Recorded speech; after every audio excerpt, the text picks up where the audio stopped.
When speaking of old world wines, Lebanon must be included. In this video, I would like to present Lebanese wines in terms of their cultural history, natural conditions, viticulture and winemaking practices, wine styles, as well as my thoughts on the wine and its production there. We will begin with the wine culture and history. The winemaking tradition dates far back to 5,000 years ago when ancient dwellers of Lebanon traded wine to Egypt. Greeks and Romans later improved the wine production in Lebanon. However, the appearance of Islam stopped the wine production and the vineyards were abandoned until 1857. Except for a few old wineries, cultivations of most vineyards resumed after the Civil War in 1990s, starting the Renaissance age, which continues today. Wine production of Lebanon is low compared with neighboring wine-producing countries like Greece and Cyprus, but Lebanese wine has by far dominated the Eastern Mediterranean export market. First, where exactly is Lebanon and how is the natural conditions for growing grapes there? Lebanon is a Western Asian country sitting on the right bank of the Mediterranean Sea.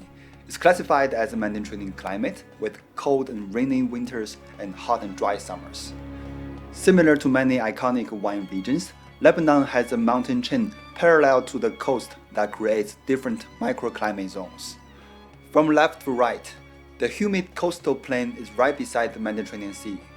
Then the Mount Lebanon Range offers inland protection, which has rainfall and even snow at high altitudes.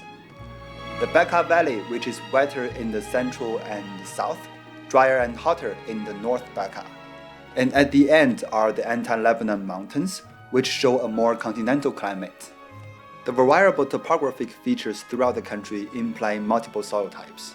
Although most Lebanese soil represents a limestone base, more sandy soil are found on the coastal line and more clay and gravel soils are spread between the mountains and Bekaa Valley. Traditionally, the Bekaa Valley was the iconic region for Lebanese wine globally. 94% of the total national production was from this region in 2018, and half of it is from West Bekaa. Interestingly, most vineyards show slopes exceeding 10%, and 25% slopes are not very rare. The natural complex diversity of soil, climate, and topography makes Lebanon a perfect land for viticulture, producing unique wines reflecting their endless terroir.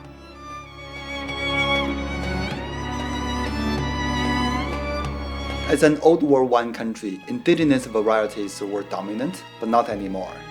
In 2019, 48 varieties are grown in Lebanon, but the majority are noble varieties rather than indigenous varieties.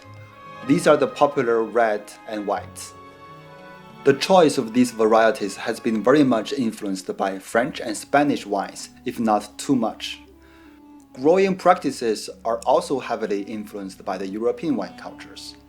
Red variety Cinsault was dominating until 2003, and the white blends using Obaidi and Merwa were rather popular back then.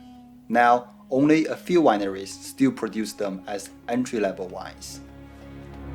93% of the wines are imported from European countries, and 96% of the wines come with grafted rootstocks.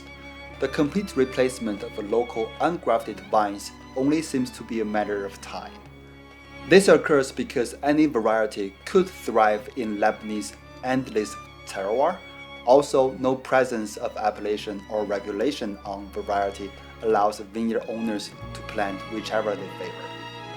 There are some other distinctive viticulture practices, including goblet and trellis system, frequent soil plowing, no mechanical harvest and harvest seasons. I list them all here.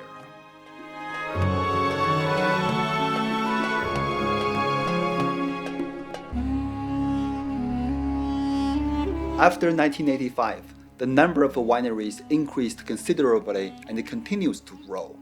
Almost all wineries, big or small, produce wine at their own facilities. Dry wine is the most produced wine style in Lebanon, that 63% of the wineries only produce dry wine. Out of 54 wineries, the most commonly used varieties are Cabernet Sauvignon, Syrah, Chardonnay, and Merlot. Despite the nobility and popularity of these varieties, Lebanese wine are often blended. In 2014, approximately only a quarter of all wines were made with single varieties. They are mostly produced by three of the biggest players, Chateau Casara, Chateau Cafraya, and Chateau Moussoir, whose production generally represented the Lebanese wines in the international market until very recently. I assume their exports of popular single variety wines and decades of production experiences contributed to their survival since pre-Lebanese Civil War. Thus, single varieties are still their focus. Lebanese wines are affordable. 40% is sold between $7 to $12 and only 30% is above $18. It's very common to encounter an entry-level Lebanese wine with many medals and awards. Today, I'm having a wine made by the biggest winery there, Chateau Casara, using one of their signature variety, Carignan. This specific bottle is made with old vine grapes, which could have been planted during the Civil War or even before. I will attach the tasting notes at the end of this video. Feel free to check it out. By sipping this delicious wine, I have a couple of thoughts that might improve the Lebanese wine production and may help with its overseas popularity. First is an appellation system that regulates vineyard location and variety selection, such as AOC in France and VQA in Canada. Here is the vineyard distribution throughout the country, and it could be a starting point for developing an appellation system for Lebanon. Another idea is a functional research and education institute, just like Food and Wine Institute of Niagara College. In fact, NWI, aka National Wine Institute, was founded in 2014 but not activated because of lack of funds. Lebanese Agriculture Research Institute provides very basic soil test and test of pesticide residue as well as pH, sugar, and SO2, which is far from enough to produce quality wine. Lastly, lack of distinctive wine style or grape variety is another issue preventing Lebanese wine from becoming popular in the international market. However, the trend in Lebanon seems to be on another track, which is trying to copy all successful practices from traditional old world countries like France or Spain, who are also the competitors in the global market. This being said, I wish I could taste a bottle of quality wine made with indigenous single variety to showcase the authentic Lebanese flavor in the coming future. That's all for this video. I hope you enjoyed it and get to know more about Lebanese wines. Thank you for your time.